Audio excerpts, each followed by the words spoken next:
Hey guys, welcome back. Today I wanted to talk to you guys about my Taurus 9-shot revolvers. These are 22s. I got two of them. Um, this one here, I like it. It's a little thinner. It's a little bit lighter. This is actually a replacement of an earlier revolver that I had. I believe that was the Taurus 94. I think that was its name. But basically, that was also a 22 9-shot. It was a lot lighter than this. The thing that seems to add a lot of weight to this revolver is underneath the barrel. They've really reinforced it, I think almost unnecessarily. I'm going to guess that they use the same frame for a variety of calibers, like maybe 38s, and they just drill the holes out a little bit smaller for the 22s. That's the only reason why I imagine that they would have made the barrel so heavy. And then over here I have a Taurus. This is the tracker. This is also a 9-shot. Yeah, my thought is if you're gonna buy a double action 22 revolver, definitely get the 9-shot. The 6 shots, you really can't get into a good rhythm when you're shooting. With the 9 shots, I mean, you can really do some stuff with it. And the 22 caliber is small enough that you can easily fit it into the cylinder. There's no reason for a 22 revolver not to be a 9-shot.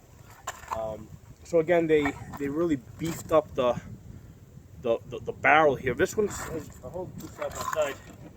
This one feels like a 357 in your hand. This one feels more like a 22, maybe 38 special, but you can see the difference. They're both 22s. Now this one over here is designed so that you can switch out the cylinder and to a 22 Magnum. Okay, so this gun was also designed so that you can switch it out and put, you could buy a separate cylinder.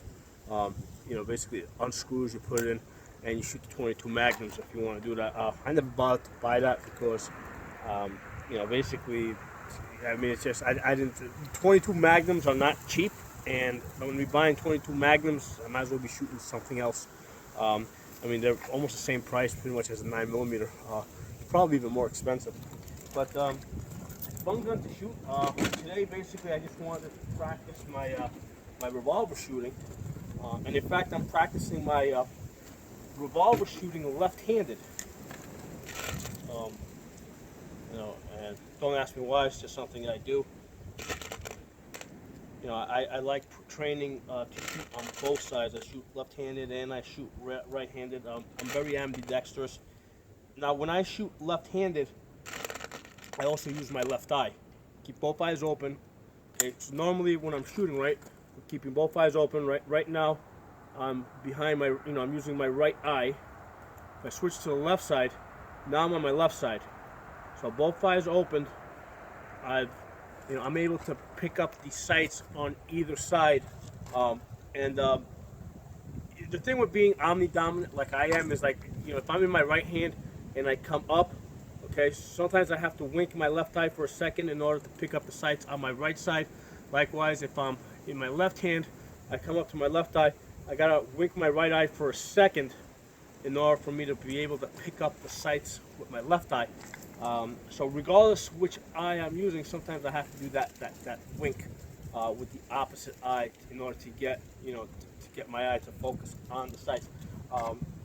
This one here has a really nice bright orange coloring on the front sight. It makes it really easy to find the find the sights.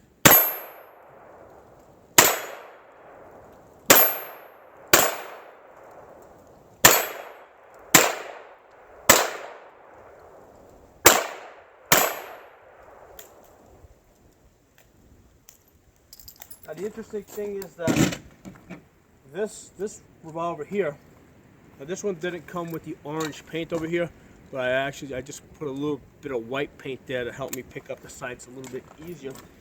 This one over here, even though it's a little bit smaller, the trigger pull on this is actually a little bit harder. It's actually significantly harder. So despite the fact that it's a smaller, lighter gun, it's got a harder trigger squeeze. And like I said, this one here is a replacement of a prior revolver that I had. A lot of people make the mistake of thinking that revolvers never break, and the only reason why people will say that or have experienced that is because revolvers typically don't shoot thousands and thousands of rounds. People normally don't shoot 80,000 rounds on a revolver like I've shot through my Glock. Okay. But if you start doing a lot of rounds, revolvers do break. The timing goes off.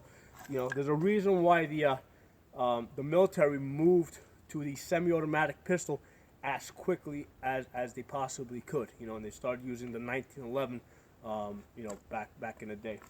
So let's shoot this one a little bit.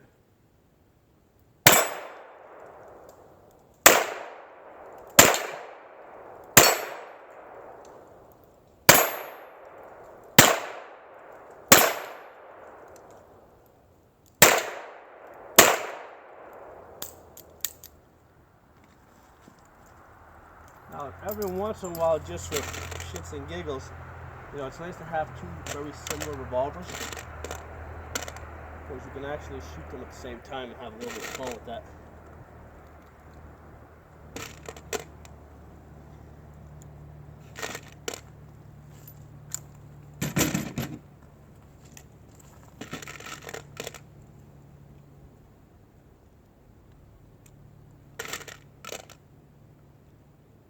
And it's nice with the 22s, because the 22 is obviously pretty cheap. I buy these 5,000 rounds at a time. So here's the deal when you're shooting two revolvers at a time. Okay, what you're gonna do, right? You hold the revolvers like this, close enough so that you can actually try and line up. Because right now, my left eye and my right eye is seeing the sights on this side, left eye seeing the sights on that side. So I'm actually able to get both eyeballs on the iron sights, and line up. Now, not that I'm going to be that much good with it, because I don't practice this often, but hey, once in a while it's fun to play with it. Let's see if I can get him there. Yep.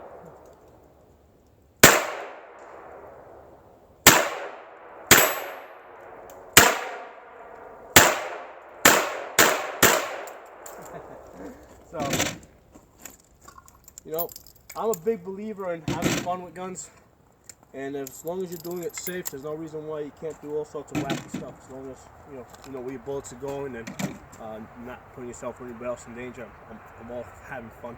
If you guys like this video, give it a thumbs up, share it. If you're not a member of the channel, subscribe. I'll see you guys soon.